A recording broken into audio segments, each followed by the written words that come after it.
तुम्ही ओरडू नका. तुमच्या 10 पटीने ओरडतो. दादागिरी दुसऱ्यांची आहे. तुमच्या या स्टाईलने कामकाज सभागृहाचं चालणार नाही. सभागृहाचं कामकाज दादागिरीवर चालणार नाही. आणि तुमच्यापेक्षा 10 वेळा आवाज मी देतो. द्यायचं त्यांना हुल माराचाल, द्यायचं त्यांना हुल माराचाल. नमस्कार. सध्या राज्य सरकारचं पावसाळी अधिवेशन चांगलंच गाजत आहे. विरोधक आणि सत्ताधारी यांच्यातील आरोप प्रत्यारोपांमुळे सभागृहातील वातावरण तापलेलं असतानाच आज विधान परिषदेत एक वेगळाच प्रसंग पाहायला मिळाला. नुकतेच शिंदे गटाकडून विधान परिषदेवर आमदार म्हणून गेलेले बच्चू कडू यांना आज पहिल्यांदाच सभागृहात मोठ्या वादाला सामोरं जावं लागलं. भाजपचे आमदार प्रवीण दरेकर आणि बच्चू कडू यांच्यात जोरदार खडाजंगी झाल्याचं पाहायला मिळालं. विशेष म्हणजे बच्चू कडू हे त्यांच्या आक्रमक आणि स्पष्ट वक्तेपणासाठी ओळखले जातात. मात्र विधान परिषदेत आमदार झाल्यानंतर पहिल्याच अधिवेशनात त्यांना भाजपचे ज्येष्ठ नेते प्रवीण दरेकर यांच्या सोबत अशा प्रकारच्या वादाला सामोरं जावं लागल्याने या घटनेची राजकीय वर्तुळात मोठी चर्चा सुरू झाली आहे.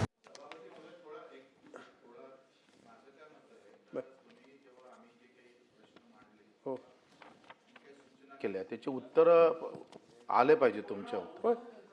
बोलतो ना येणार नाही असं दिसून आलं चित्र. म्हणून मी बोलतो ना भाऊ भाऊ भाऊ अरे अरे अरे प्रवीण दरेकर.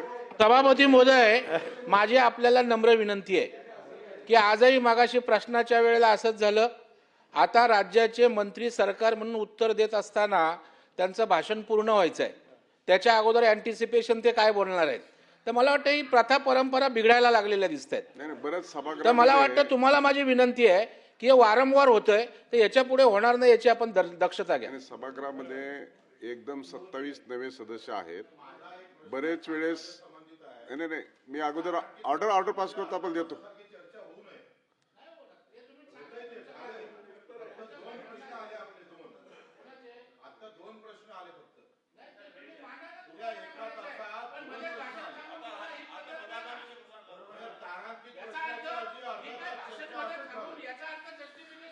प्रश्न असा आहे की आपण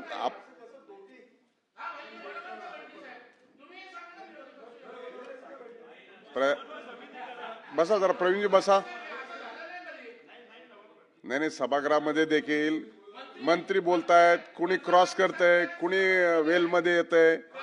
हे जे प्रकार सुरू आहे. आमच्या शेतकऱ्यांसाठी आंदोलन करतात, नेतृत्व करतात की तुम्हाला फक्त दाखवायचं आहे. तुम्हाला उत्तर पाहिजे की दाखवायचं आहे. नाही मग सरकारच्या मंत्र्यांचं भाषण असताना मध्येच असं डिस्टर्ब करणं बरोबर आहे का. तुम्ही ओरडू नका. तुमच्या 10 पटीने ओरडतो. दादागिरी दुसऱ्यांची आहे. तुमच्या या स्टाईलने कामकाज सभागृहाचं चालणार नाही. सभागृहाचं कामकाज दादागिरीवर चालणार नाही. आणि तुमच्यापेक्षा 10 वेळा आवाज मी देतो. द्यायचं त्यांना हुल माराचाल. मंत्री महोदय बोला. पण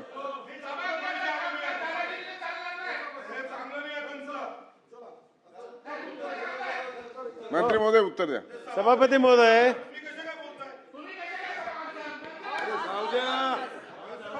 बच्चू भाऊ बोलतो ना प्लीज.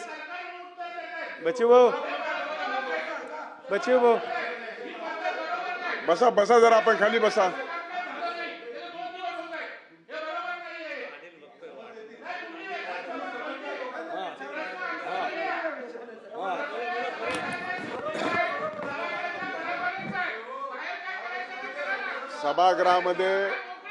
सभागृहाने आपण जरा बसा.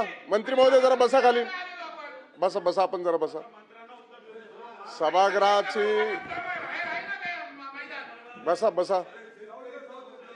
आता या वादाचे पुढे कोणते राजकीय पडसाद उमटतात, बच्चू कडू आणि प्रवीण दरेकर यांच्याकडून यावर आणखी काही प्रतिक्रिया येतात का, हे देखील पाहणं महत्त्वाचं ठरणार आहे. या संपूर्ण प्रकरणाबाबत तुमचं मत काय आहे? बच्चू कडू यांची भूमिका योग्य होती की प्रवीण दरेकर यांचं प्रत्युत्तर कमेंटमध्ये नक्की सांगा. व्हिडिओ आवडला असेल तर लाईक, शेअर आणि चॅनलला सबस्क्राईब करायला विसरू नका. धन्यवाद.